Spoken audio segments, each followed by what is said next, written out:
I'm on the road to recovery in Castle Rock, Colorado. Live from Millville, New Jersey, I'm on the road to recovery. We're on the road to recovery in Morgantown, West Virginia at Mountaineer Field. And live in Scranton, Pennsylvania, I'm on the road to recovery. Here I am on the road to recovery from Berlin, Maryland. Hey, from Caseville, Michigan, I'm on the road to recovery.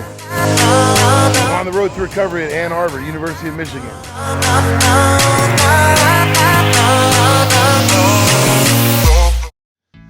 So on the road to recovery, recently we visited Ohio and got to meet a guy, Dana Skeins. He's really a big advocate out in Ohio, doing a lot of things for recovery, changing a lot of lives, helping a lot of people. Overcoming his problems has helped him help other people overcome theirs. Addiction is a puzzling, baffling thing, but it's not undefeatable. It's defeatable. We can overcome our addiction, and by doing that, we can help other people with our stories. So our stories are important to share, and I'm glad Dana had a chance to share his. We went into a county jail to inspire some prisoners to address their problem while they're there and get help once they get out. Dana, thanks so much for sharing your story. I'm glad I got a chance to share it with other people. From Ohio, this is Dana Skeins. Dana, an addict, alcoholic, heroin addict. Born in Ohio, I'm 33. And I'll just give you a little courage, strength, and hope. Where I was, what happened, and where I'm at today. I was born and raised in Ohio. And my mom had drug problems and my dad was an alcoholic. You know, my dad was always drinking and him and my mom were always fighting, and it was a crazy, vicious cycle at a very young age. And my mom, she would always have people coming in, drug dealers coming in and out. She was always smoking the stuff around me, and it was just hectic. I didn't know what to do or what they were even doing at that point. Like I said, I was a very young kid. I was like 13 when I smoked my first joint, you know what I mean? My dad was like, hey, roll this up. I'm like, all right, let's do it. You know, I wish I'd have known then what I know now, because I would have never did that. It led a downhill spiral quick. And then at 15, I got introduced to the first love of my life, which was Oxycontin 80s. My mom had them. So I was like baking eggs in an 80 every day. I woke up, would do a pill, and then that spiraled for a long, long time. The physical, mental obsession of the mind kicked into the fullest, the phenomenal craving. I couldn't escape it. I didn't know how to escape it. And when I say physical, mental obsession of the mind, the physical part is I was getting sick. And the mental part was the devil lives on my shoulders telling me, you're a piece of crap, you need to get high, you're worthless, you're not gonna be nothing. And I listened to that for 17 years, 8,566 days of just listening to this. And I believed it. It was fun for probably 2 times, 3 times, and then it became a job that almost killed me. It almost took me out. I didn't know what to do. I didn't know how to control it. All I know how to do is still manipulate, cheat. It doesn't matter. A couple years later, I don't know the exact age when it happened, but pill use kept going and going and going. And the pills got too expensive for me, so there was this stuff called heroin.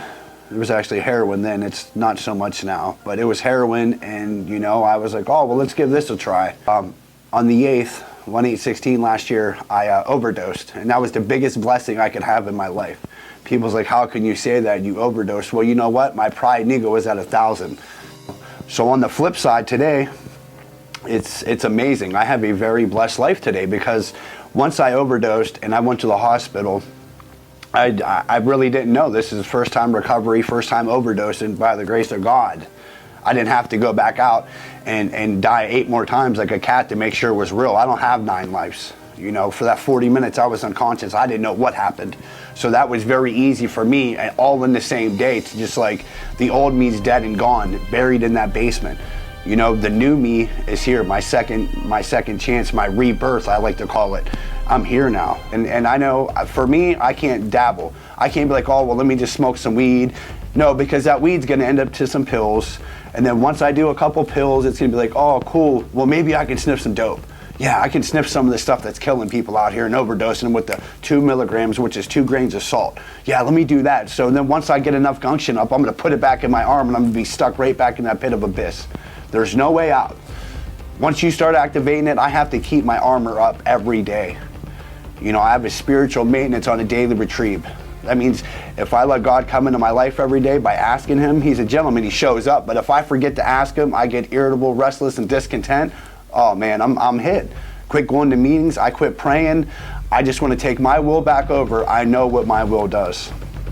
It's nothing good. It's nothing good. I wouldn't be sitting there doing this. I would be out there dead, ripping and running, hiding from everybody. People would be running away from me. You know, but today I don't have to live that way. I have a beautiful life. And God's been helping me every step of the way. He gets all this glory. This, like I said, this ain't me doing nothing. I just surrendered one good time every day for 16 months, and this is what happens. I turn it over to him and I do his will. He drives, even though I got the steering wheel and the gas pedal under control, he's still driving it. I'm in the passenger seat, riding along, doing his path, and it works out just fine. I have a very productive life. You know, I happened to start a meeting about 13 months ago, an HA meeting. It was called Surrender, Sobriety, Success. And that's kind of like a big deal to me, because when I look at what I'm doing today, every day, I have to surrender for sobriety, for success. I have so much fun in recovery. It doesn't matter what's going on, I'm there. You know, people's like, man, recovery is miserable. No, it's not. It's fun. I've never had so much fun in my life. I sit around with a bunch of guys and just laugh over silly stuff. And I get my feelings back today.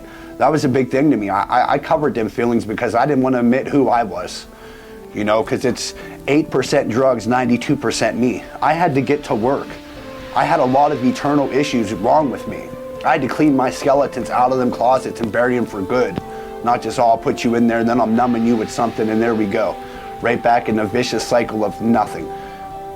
A menace to society. Today I don't have to be a menace. I could be out there opening the door for a lady coming into the store.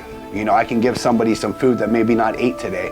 Or just give them a hug and tell them I love them. Life ain't over yet. You know, I don't know if that person had a hug today, but you know what? I'm willing to take that next step out of that boat and have that faith, and it doesn't matter.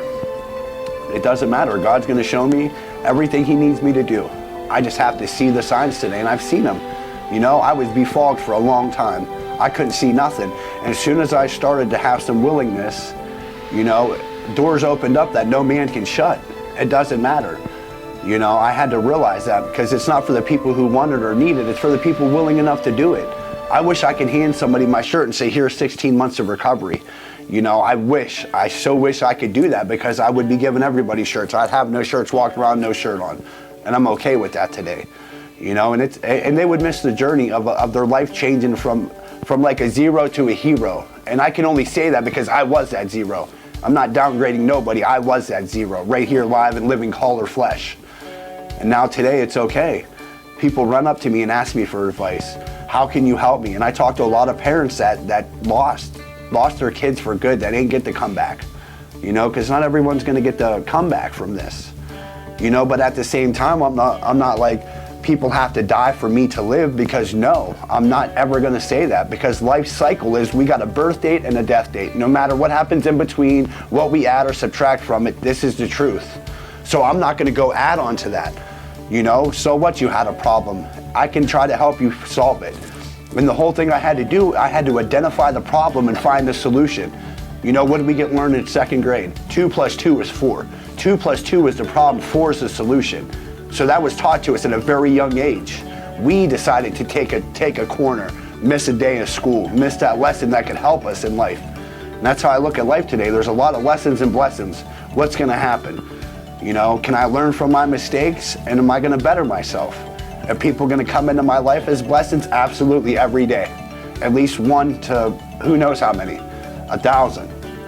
And if I can touch out and save 1 life, I can save 1,000,000. It doesn't matter. All this has to do is hit 1 person to help them change their life and be like, I want what he has. And this is it. I said it right here, plain as day in front of you. You know, I'm not Willy Wonka. I don't sugarcoat. This is life or death situations every day. And it doesn't matter. This ain't just Ohio. This ain't PA. This is the United States. All over the place. You know, I don't know who's going to see this, but I hope this helps you. Hey Dana, thank you so much for sharing your story with us. I appreciate your time. So glad I was able to experience your story and share it with other people. on the road to recovery from Ohio. We'll see you on the next episode. I'm Michael De Leon.